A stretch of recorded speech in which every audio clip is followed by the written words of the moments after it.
It says it's live. Okay, let's start then. Okay, good morning, everyone. Welcome to the virtual meeting of the Education Advisory Board. I'm Councillor Susie Horton. I'll be chairing the meeting today. It's slightly different time to normal because we changed the date, the original date, which was on the day of the big storm. Members of the public are invited to view this meeting, and if those present could be reminded to keep their microphones on mute until they're speaking, of course. Members requested, it's just me at the moment, but so that's about keeping cameras on. Okay, so I'll go through all that. So I'm just going to go through my list for attendance today. Councillor Ryan Brent is not here. Councillor Terry Norton is not here. Councillor Jeanette Smith has sent her apologies because she's had some urgent work business that's come up.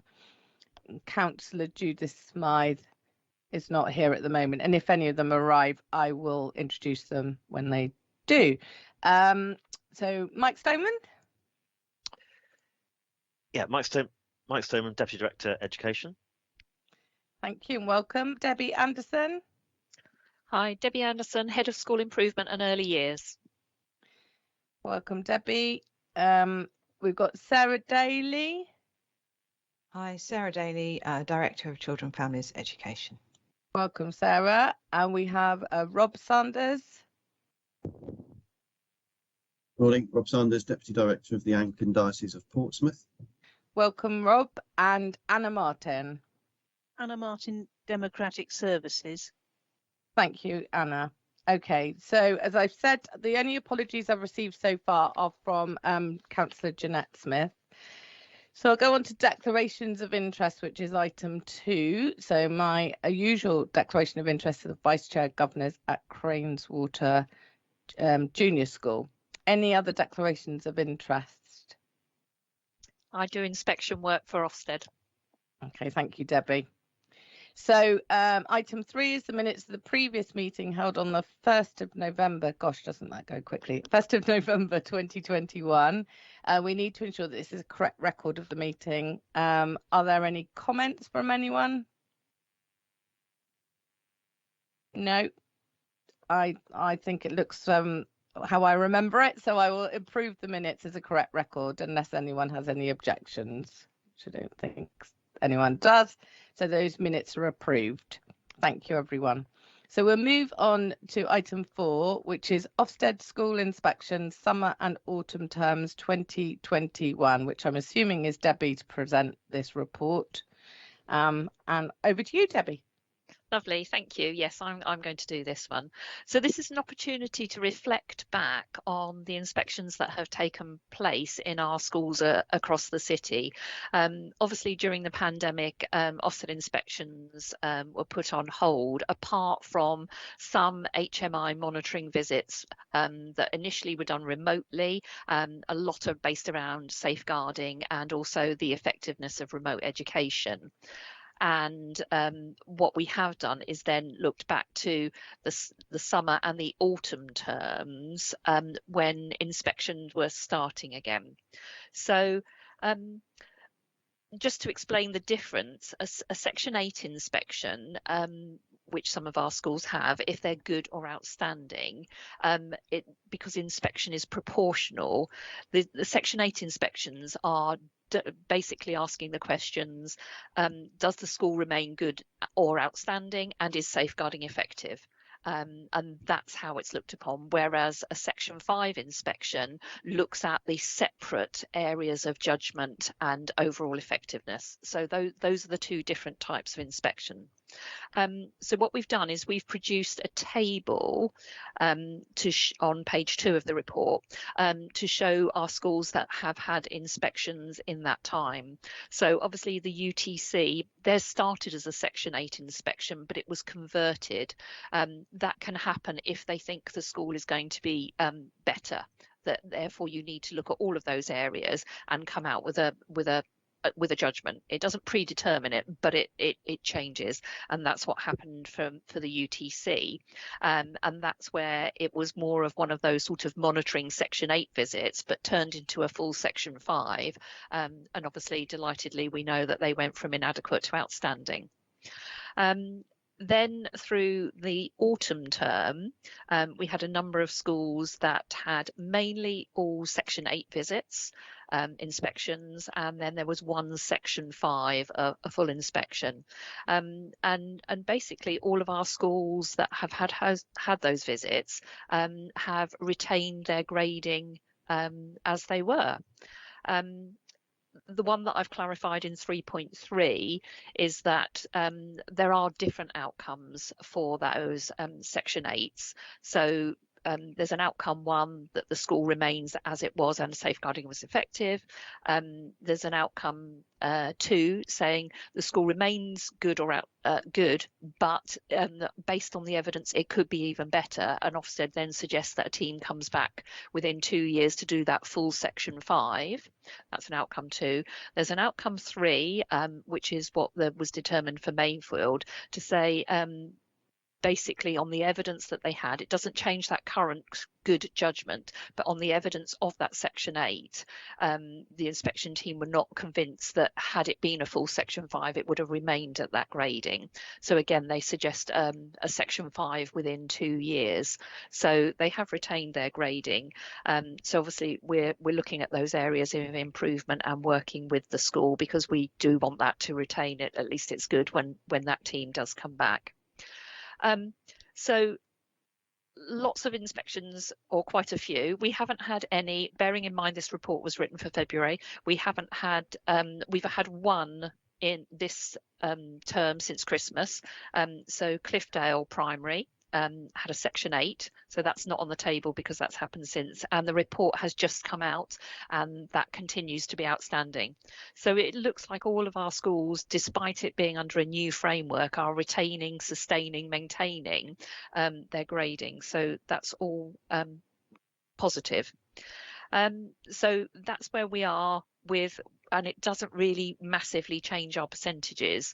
We're still up in that above 90% good, or an outstanding schools, 90% of children attending those good and outstanding. It just slightly varies if schools have converted or changed, or where we've had a separate when-born infant and junior that have become a primary. So effectively it's like closing one of those schools and the other, effectively it's been merged into that primary. But basically it's a pretty solid picture that hasn't really changed too much, which, considering the pandemic, is a positive picture. Thank you, Debbie. I think that is I think that last sentence that you said is really sums up my feeling around it. And also there's a kind of national, almost like rumour that that schools who were previously outstanding were frequently being downgraded, and to see so far, nothing complacent ever, that our schools maintaining that those outstanding judgments is really heartening. Right, I can see, let me see if I think I can do this so I work out which order it is that right? I can't remember. Anyway, I think it was Rob. Was it? Yeah, let Rob. Well, I think it could be me, but actually let Rob go first, because I've got just an additional point to make. But, Rob, you go first. Thank you, Mike. Thank you. Yeah, Mike did get in there before. Sorry. Me, so that's fine. No, I was just interested. I mean, some really positive news, so thank you for that. I was interested in the journey from inadequate to outstanding, and whether that was, I'm not so familiar with that, but in terms of whether it was to do with the safeguarding processes that meant they were inadequate, and therefore that's a relative, very much so. Is it something you can fix fairly quickly and then focus on your journey to outstanding in terms of curriculum and teaching and so on? Was it that kind of journey? It was that, yeah, no, definitely that kind of journey. That's why it had got its inadequate judgment, mainly around those safeguarding things. I mean, Mike will be able to tell you as an ex-trustee, but yes, those are reasonably easy to fix, and to make sure those processes are accurate. And then, as you say, you can focus on the curriculum and teaching and learning.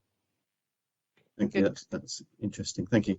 Good comment, Rob. That's really good. And Mike, yes, I've now worked out that I can see what order people were in, so I apologise. It's all right. No. So yeah, on the UTC journey from inadequate to outstanding, yeah, Debbie's already kind of covered it. And they were, in terms of that inspection, that where they did get inadequate, the inspector did comment on how good everything else was at the time. It was a really strong curriculum, good quality in terms of teaching and learning.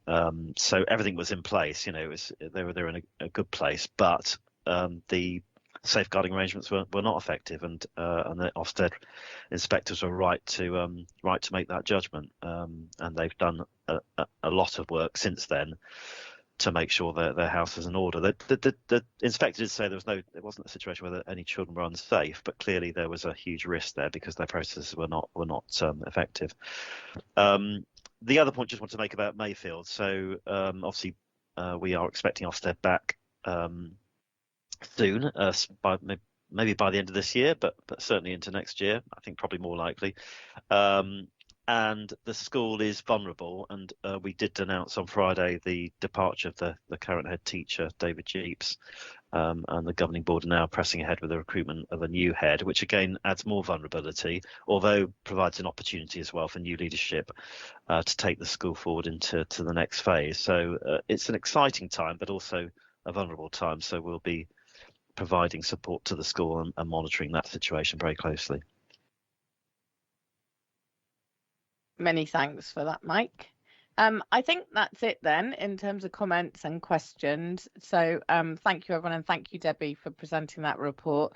I've just been told that Councillor Terry Norton has sent his apologies, so we'll add that to the apologies list.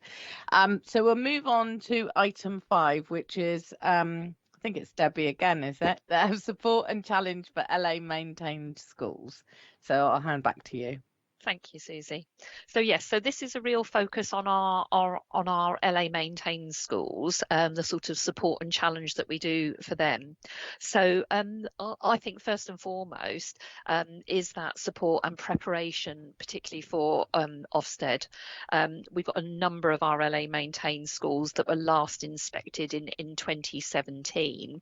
Usually you would expect an Ofsted inspection return within 4 years, but because of the pandemic, that's been extended by 6 terms or 2 years.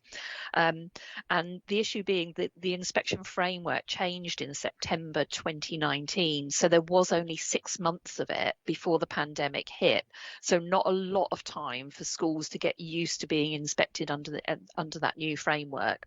So part of my responsibility and the work that I've been doing, the sort of imperative is to particularly prepare our LA maintained schools for that inspection, because we will have a number that will be expecting it at any particular time. So in the beginning of January, I held quite a big training session. Initially, it was organised by the South Sea cluster, which is a strong working cluster of schools, a number that are expecting their inspections, but actually they opened it up to all of the LA maintained schools. And as I put in the report, 14 out of 18 attended that training session. And it was a good, solid morning's work. There were heads and deputies or assistant heads, and we went through a number of sort of aspects to understand the inspection framework, because I think the premise is if you understand the detail of the inspection framework, you know what is happening during an inspection. It's not an unknown, and therefore you feel better able to be in control, to present your evidence in the way that you would want to. So that went really well. We did the understanding the inspection framework. Because I go and inspect for Ofsted myself, I was able to explain how the evidence is gathered now. So you don't have inspectors walking around with a clipboard. It is what's known as EEG, electronic evidence gathering, and it is different. But because I can understand how that evidence is gathered, hopefully that supports our schools to be in a better place to present that evidence. So that was a small little mini session, and then we also did a session on what's known as the top level view conversation. And that's that very first telephone call between the lead inspector and the head teacher, where there are a number of significant points that are that are sort of like fleshed out really, and that drive what it happens for the actual inspection when the inspectors arrive on site.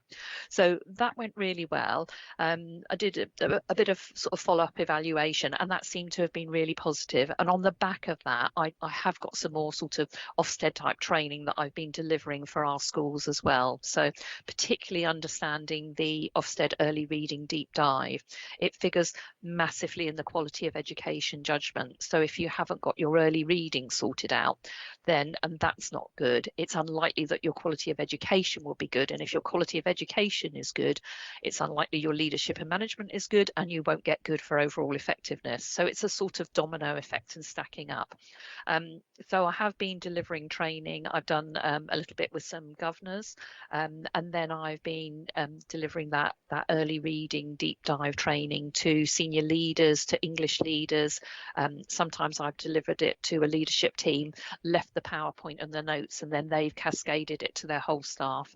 And then for other schools, I've done a little bit around curriculum leadership and what to expect as well. So I feel our schools are in a better place now than they were at the beginning of January, or even back in September 2019, to be prepared for their inspections. So that's been quite a big piece of work, and that's ongoing. I'm constantly getting phone calls. Can you fit this in, Debbie? Can you just a little bit of a recap on that? And that's absolutely fine. So pleased with that. Obviously, I've put in around moderation in assessment. That's important. That's another way we're supporting and challenging our schools. And now that we've got Sarah Hilditch working with me closely, obviously the preparation for that. And the other day we were sorting out the monitoring visits and the moderation. So that's all moving ahead. Peer review. Got a process, undertaken the training. There was one back in the autumn term for our LA maintained schools, and since then, I think last week I led my third peer review, but actually going through the whole process of a pre-review visit, really teasing out what the school wants to look into, wants to have reflected back. It's very much not a judgment, but it's an opportunity to say, you said this is going on, this is what we're seeing, tell us more about it.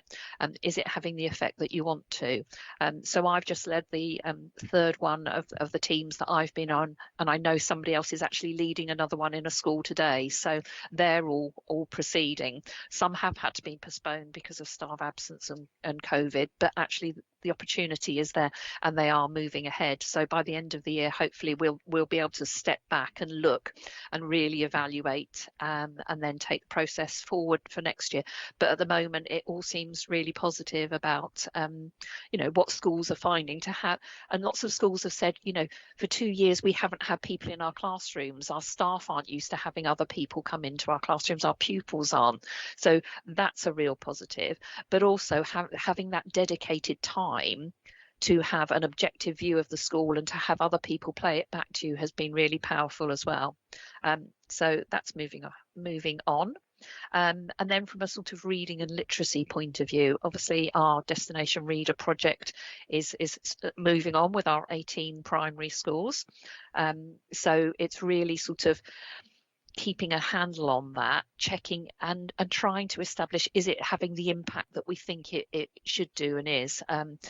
It's more anecdotal at the moment and sort of like baseline and catch-up evaluation rather than hard data. But I think as we move into next year, we'll be able to look at it from that point of view a bit more. Literacy, building on the event from last year.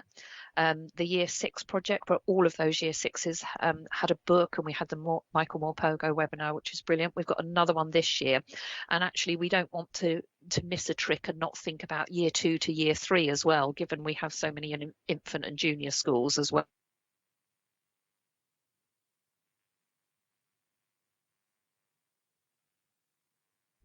So potentially what we want to do is narrow that down and then see if there's a transition unit of work like we're planning for the Year 6s for Year 2 to Year 3. Phonics, that's all moving ahead, and schools are choosing their SSPs, their systematic synthetic phonics programs.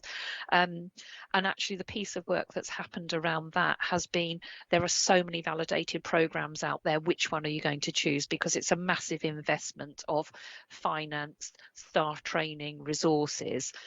So what's been created to support schools to make that important decision has been a useful piece of work, and our schools are doing that. And then really it is checking up on the implementation, because you can have the best program in the world, but it's the way it's delivered and implemented that will have the quality outcomes. So lots going on from a literacy point of view. Obviously Pompey Pirates have now got their second hub as well, and although that's not just our LA maintained schools, we know the focus on disadvantaged children for them is really great. So that it does include some of our LA maintained schools. They have access to that. And then something new that has only happened in this academic year is an education SLT. Mike and my colleagues Alison and Liz, as heads of service, we've been doing a termly visit, one of us, to each of our LA maintained schools each term. Really a check-in, but really developing our relationships, our better knowledge, and having that real two-way conversation with our LA maintained schools. And lots of our LA maintained heads are saying that they now feel that they have that better working relationship with us. They're more keen to come to us to seek the advice, support and guidance, but then to embrace the challenge as well, which they wouldn't sign up to the peer review if they didn't have that strong relationship with us. So we think that's been a real development. I don't know if Mike wants to comment on that one in particular, but the heads and schools, we feel we have a better knowledge of our schools and better relationships as well.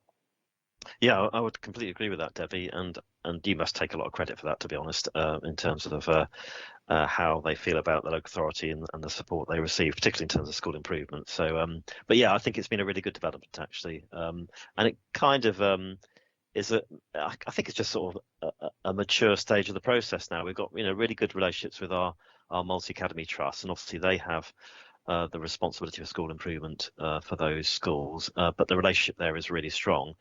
And I think we've come now some way in terms of that developing relationship with our local authority maintained schools, of which there are just 18 now, and I don't think that will change too much now going forward. Yeah, I think we're in a better place. So they're benefiting from the wider work in the city involving academies, but equally now we're working, I think, much better in terms of that relationship between the local authority and our maintained schools. And we've got a meeting of the maintained schools next week on the 30th of March, and we'll be looking at a kind of a memorandum of understanding or a protocol in terms of what we expect from our schools and what they can expect of us, and we'll have that discussion next week. But I think we're in a good position. Yeah. Many thanks. That was a really great report. I just want to add a few things.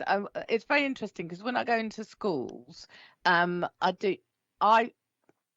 feel that what is positive about what we're doing in Portsmouth is we know there's good practice going on, and what we're doing with your work, particularly Debbie, around preparedness for Ofsted is actually saying how do we make sure that we sell ourselves in the best way rather than playing an Ofsted game and then that filtering down. And I think that's really important. And just picking up on Mike's point around Portsmouth Education Partnership, I really feel is working to its maximum strengths now. It takes years to embed these things, but I think let's be honest, the pandemic really forced us to work together, and we had a really good mechanism for pulling together across the city. But that actually, as we're coming out of it, I actually think those relationships that were forged, but particularly between the academies and the LA maintained schools through the PEP, are really coming into their own. So I think that is I think those are really important things.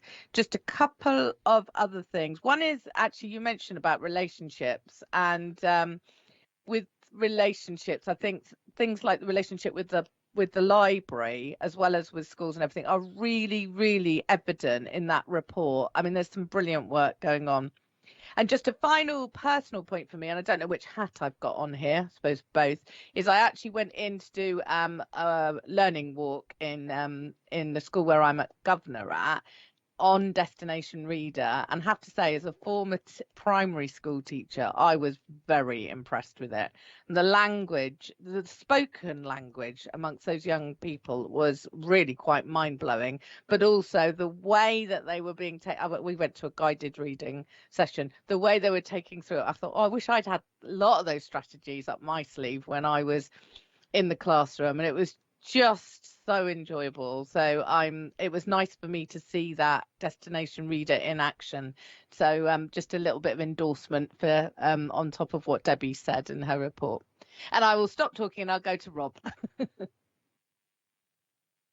Thank you. And I just had a quick question around phonics. Are there many schools that aren't using a validated programme? I mean, I've come across through Ofsted feedback where one of our schools in another part of the diocese had chosen not to, and there was some concern from the inspection team about the effectiveness of what they were using. Are there any schools in Portsmouth who've got a strong view on not using a current validated programme, or is everybody looking at those? I think initially a number of schools were, no, we've used Letters and Sounds for years. It's a programme, it works for us. But the point about the SSPs is they are validated, they've got the structure, they are robust, and everything matches. If you're a school that was getting 90% plus, your phonics results were way above, and then you had the proof of the impact that your own programme, and it wasn't an SSP, was working, then an inspection team probably wouldn't. I mean, it's not statutory that you have to have an SSP. An inspection team would probably say, well, whatever you're doing, you're getting the results, it's matching, you're doing all of that, therefore, and you've chosen not to.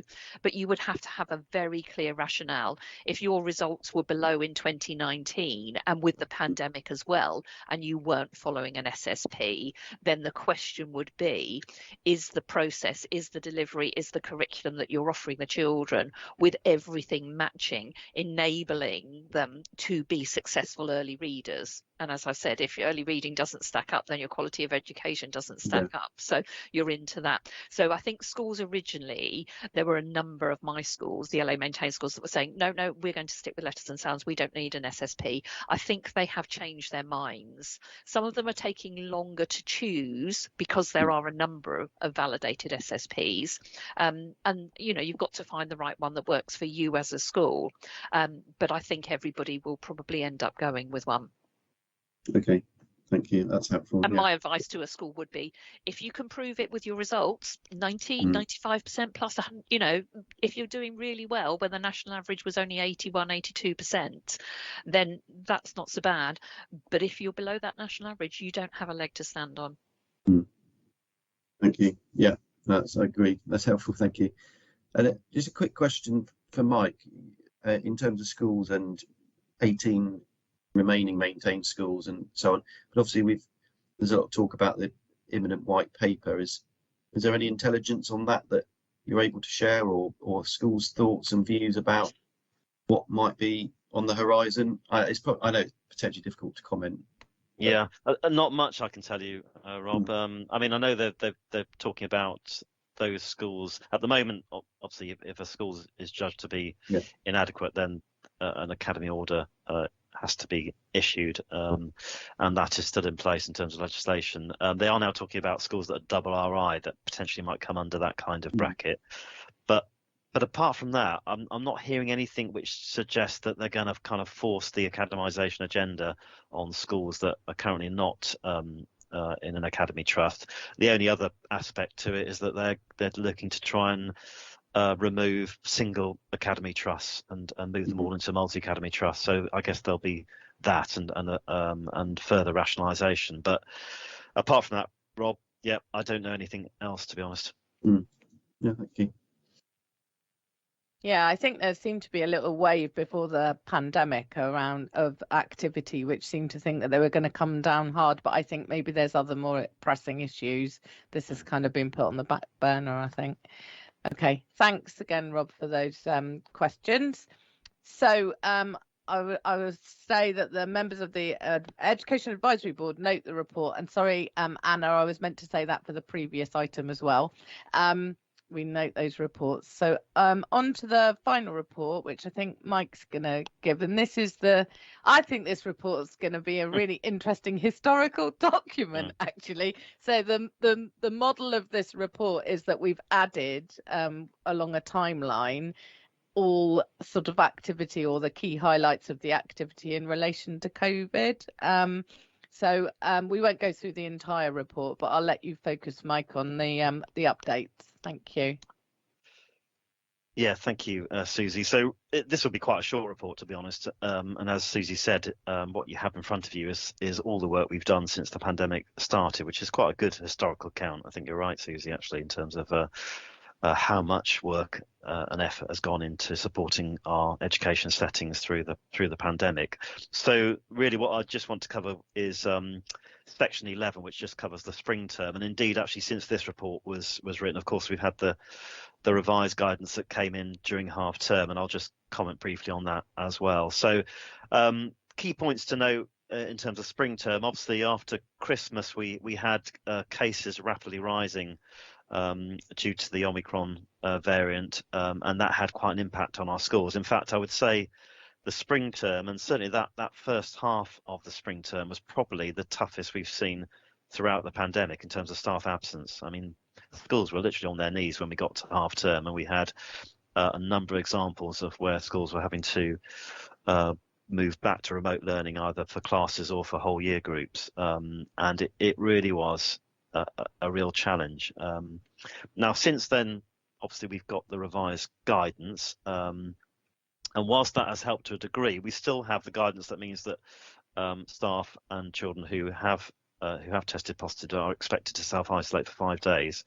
So that is still putting enormous pressure on our schools, and we still have schools with significant outbreaks and with significant numbers of staff absent. So we are having to watch that carefully, and only this week we've just had Manor Infant School having to close 3 classes, move to remote learning. Last week Mayfield had to close year 9, move to remote learning. So it's still really difficult out there, and until we see that guidance change, then I should imagine the rest of this half of term is going to be equally as challenging. And of course the rates are going up significantly at the moment, so that does add pressure. The other, I think, positive thing to report is in terms of the vaccinations that have been taking place across our schools. We've had pretty good take up there in terms of both the first and the second, and that's been progressing smoothly across our secondary schools. So that's been very positive to report. But apart from that, I think that probably just covers really all I can say about the spring term.